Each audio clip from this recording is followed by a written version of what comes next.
my phone only allows me to record certain long intervals until it shuts off. So sorry about that, but let's get back to it.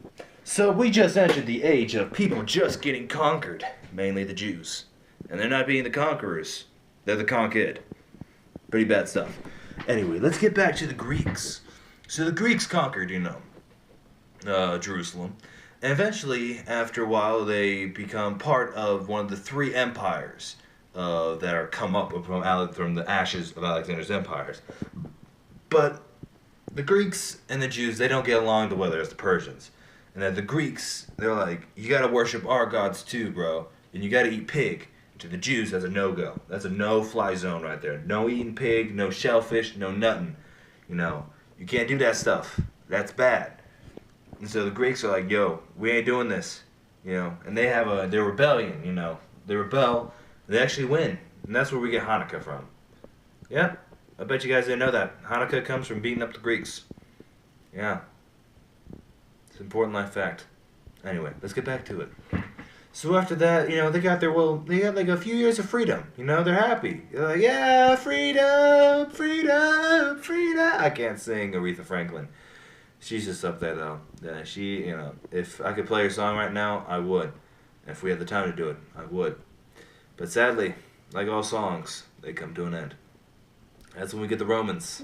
They're coming in from Italy. And Pompey, whatever you want to pronounce it, and Caesar, they just conquered Jerusalem.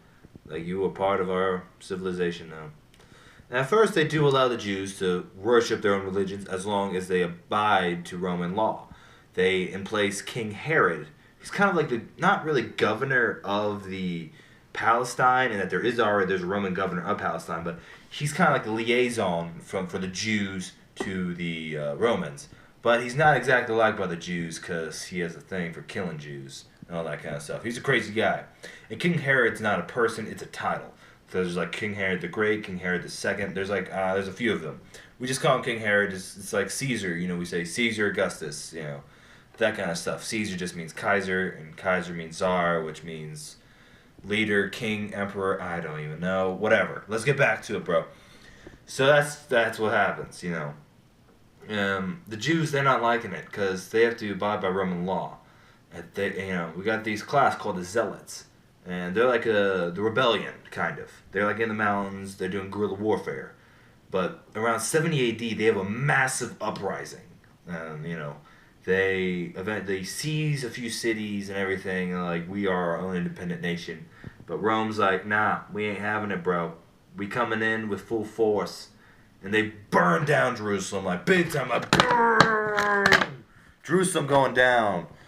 And sad story. And eventually Jerusalem is rebuilt by the Romans, but the Temple of Solomon is completely destroyed except for the Wailing Wall, which is one of the biggest and most religious sites of Judaism to this day, and it still stands. And sadly, Jews cannot rebuild this Temple of Solomon because of the Dome of the Rock. No, it's not a dome made out of rock. It's actually a dome made out of solid gold. That's right. Those Muslims, they sure know how to build in style. I gotta give them that. They also know how to build a good car. That sports car, that's the Fast and Furious. Whatever, yeah, too off topic.